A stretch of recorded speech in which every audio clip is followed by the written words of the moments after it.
próxima intervenção é do Bloco de Esquerda. Senhora Deputada Catarina Martins, faz favor. Muito obrigada, Senhora Presidente. Senhor Primeiro-Ministro, tem-se falado aqui dos dados do INE e, se me permite, eu vou ler exatamente o que diz o INE sobre a evolução que temos estado aqui a debater. Diz o INE: esta evolução foi determinada em larga medida pela recuperação da procura interna, que apresentou um contributo positivo para a variação homóloga do PIB, o que não se verificava desde o quarto trimestre de 2010, refletindo principalmente o comportamento do consumo privado. O que diz o INE é que desde 2010 até ao último trimestre de 2013, as políticas de austeridade dos PECs ao seu governo, que retiraram salário, só provocaram recessão. O que diz o INE é que, se houve algum oxigênio, não foi o seu governo que o deu. Tem um nome: Tribunal Constitucional. Tem um nome: recuperação dos subsídios. A verdade, Sr. Primeiro-Ministro, é que cada vez que o seu governo é travado, a economia portuguesa recebe um bocadinho de oxigênio. Mas sabe, Sr. Primeiro-Ministro, nós não estamos melhor. Na verdade, o que nos dizem os números é que o buraco que o seu governo está a cavar está cada vez mais fundo. 2013 foi outra vez um ano de recessão. O nosso PIB sempre a baixar. O país empobreceu 1,4 e já tinha empobrecido em 2011 e já tinha empobrecido em 2012. Sempre mais pobre. O Sr. Primeiro-Ministro diz que o país não ficou tão pobre como podia ter ficado. Sr. Primeiro-Ministro, o país está mais pobre. Não diga que enriqueceu porque achou que ia empobrecer ainda mais. Bem sabemos que para o seu governo o país pode ficar sempre pior. Mas, Sr. Primeiro-Ministro, a pergunta é tão simples. Em 2011, lembra-se desse ano, o governo na altura não falava de sucesso. Em 2011, o PIB teve uma contração, caiu 1,2% e a dívida pública estava em 107% do PIB. Chegamos a 2013 e o PIB caiu 1,4% e a dívida pública está em 130% do PIB. Mais dívida, menos PIB. O buraco está mais fundo. Senhor Primeiro-Ministro, como é que ter afundado o país num buraco ainda maior do que aquele em que estávamos em 2011 pode ser um caso de sucesso?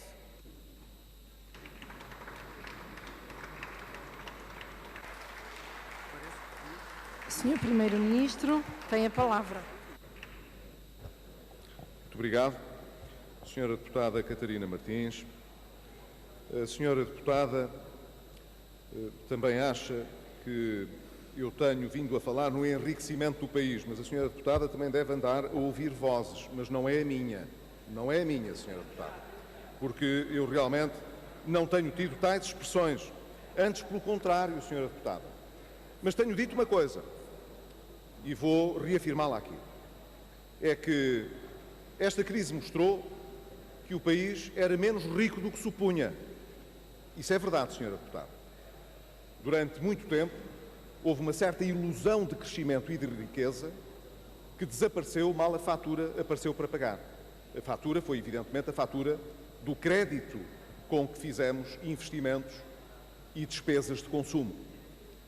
E isso, senhora Deputada, é que não é sustentável, nem era sustentável, e por isso é que o país precisou, em 2011, de pedir ajuda externa.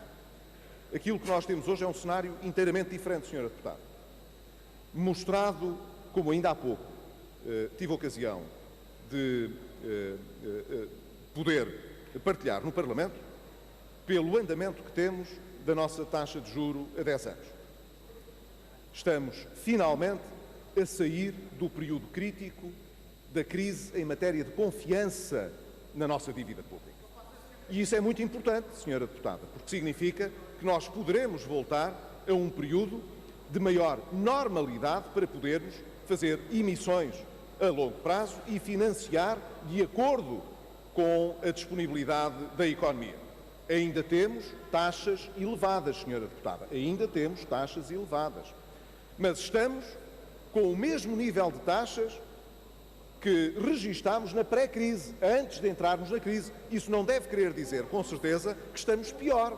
Deve querer dizer, com certeza, que estamos melhor. Mas estamos melhor também por uma razão evidente, é que nessa altura não havia ninguém que nos emprestasse dinheiro, qualquer que fosse a taxa. Nós queríamos emitir dívida e ninguém a tomava, Sra. Deputada. Um país que não consegue emitir dívida não consegue pagar as suas responsabilidades, nomeadamente no mercado interno, Sra. Deputada. Não consegue pagar pensões, não consegue pagar salários, não consegue pagar políticas sociais. Se não tivéssemos tido a oportunidade de inverter esse estado de coisas, o que nós hoje estaríamos a pedir era um segundo resgate, Sra. Deputada. Não estamos, felizmente. Estamos melhor, portanto, do que há 3 anos, Sra. Deputada. Muito melhor. Mas não estamos ainda bem, Sra. Deputada. Ainda vamos ter um caminho difícil à nossa frente, mas vamos fazê-lo com outro espírito, porque, Sra. Deputada, é muito diferente realmente estar do lado do Governo determinado em ultrapassar as dificuldades, com a oposição toda a dizer os senhores estão numa espiral recessiva, os senhores estão num buraco de que não vão sair, nós vamos ter sempre cada vez mais desemprego, a economia a afundar-se cada vez mais. Como dizia o Sr. Deputado Jerónimo de Sousa, permite-me citá-lo agora, aquele fundo de verdade para a mentira ter profundidade, não é verdade, Sr. Deputado? A Sra. Deputada parece estar a cair na armadilha que o Sr. Deputado achava que eu caía. Mas a verdade é que a Sra. Deputada esquece justamente que esse caminho está a ser invertido.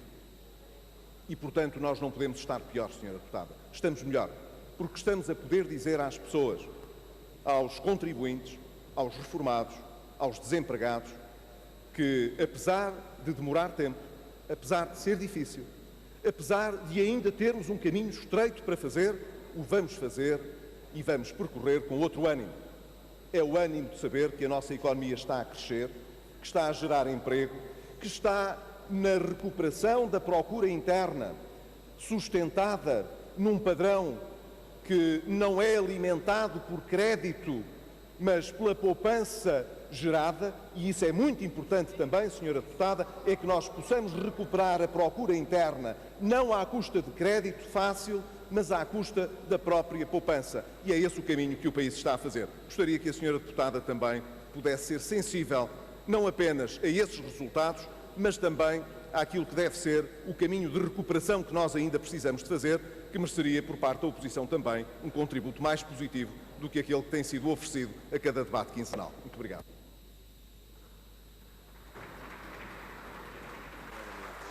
Senhora Deputada Catarina Martins, faz favor. Muito obrigada, Sra. Presidente. Sr. Primeiro-Ministro, o país está a produzir menos, o país tem mais desemprego, os juros estão mais altos, a economia está mais frágil, a dívida pública está maior. Se tudo correr bem, vamos demorar mais de 7 anos a recuperar aquilo que o seu governo destruiu em 3 anos. E quando nos diz que fez isto tudo porque não havia dinheiro para salários ou pensões, nós bem sabemos que houve dinheiro para o BPN, que houve dinheiro para os SWAPs, que houve dinheiro para os PPPs em todos estes 3 anos. Mas, Sr. Primeiro-Ministro, eu quero trazer outro tema aqui a este debate. Ontem, em Conselho de Ministros, o Governo aprovou novos critérios para o despedimento. Ouvimos com preocupação estes critérios para o despedimento, o primeiro dos quais é a avaliação do desempenho. Sabemos que a avaliação de desempenho é um critério arbitrário, discricionário, que em relação à função pública já permitiu, aliás, que o Tribunal Constitucional dissesse isso mesmo e que é o caminho para o despedimento sem justa causa. Mas não é esse o único critério, há mais critérios, mas na verdade o Governo pôs este à cabeça. E eu quero perguntar-lhe, antes de mais, em quantas empresas privadas em Portugal ou em que percentagem das empresas em Portugal é que existe avaliação do desempenho?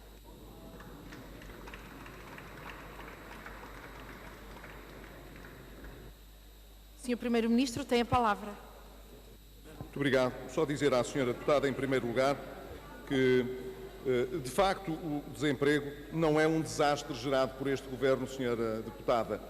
É um desastre gerado por políticas que foram seguidas durante muitos anos, que conduziram o país à bancarrota, Sra. Deputada. A bancarrota, de facto, foi evitada em cima da linha, mas essa era a nossa situação de partida. O que nós estamos a fazer é exatamente o contrário, Sra. Deputada, é tirar o país da bancarrota. As políticas que temos promovido, portanto, são as de relançamento do país. Não confunda o remédio com a doença, Sra. Deputada. Segundo, relativamente à avaliação de desempenho. Não posso concordar com a Sra. Deputada. É indispensável que exista a maior objetividade possível sempre que uma empresa tenha de fazer opções quanto à identificação, na extinção do posto de trabalho, do trabalhador que possa ter de ser despedido. E a avaliação de desempenho é talvez, com o conhecimento prévio e o envolvimento prévio do trabalhador, aquilo que de mais objetivo se pode realizar. Em várias empresas que administrei, a avaliação de desempenho foi sempre um critério objetivo para melhorar a produtividade, para poder remunerar melhor os resultados e para poder poupar naquilo que era essencial dos resultados de exploração que não estavam devidamente endossados. Senhora Deputada, eu, como gestor, sempre me dei bem com a avaliação de desempenho.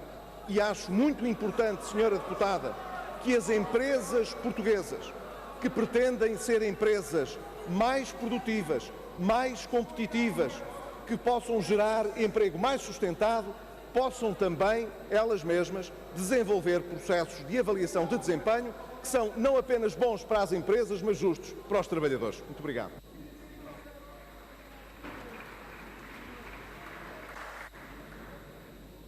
Ainda de tempo, faz favor. Muito obrigada, Sra. Presidente. Sr. Primeiro-Ministro, a avaliação do desempenho e os critérios objetivos é algo que está por provar. Olhemos, por exemplo, para o seu Governo. Olhemos para o Ministro Mota Soares. Depois de 11 anos consecutivos de salto positivo na Segurança Social, no primeiro ano que chega à pasta, prejuízo de 600 milhões na Segurança Social. Avaliação de desempenho negativa. Vamos despedir o Ministro Mota Soares, não é? Mas sabe, Sr. Primeiro-Ministro, o problema é que diz o Ministro Mota Soares, mas isso é injusto. O saldo da Segurança Social é negativo por causa do desemprego e não foram as políticas da Segurança Social que criaram o desemprego, foram as políticas do Sr. Primeiro-Ministro. Pois é, a avaliação por desempenho é discricionária e, no caso do Governo, bem sabemos, teriam todos que ir para o olho da rua.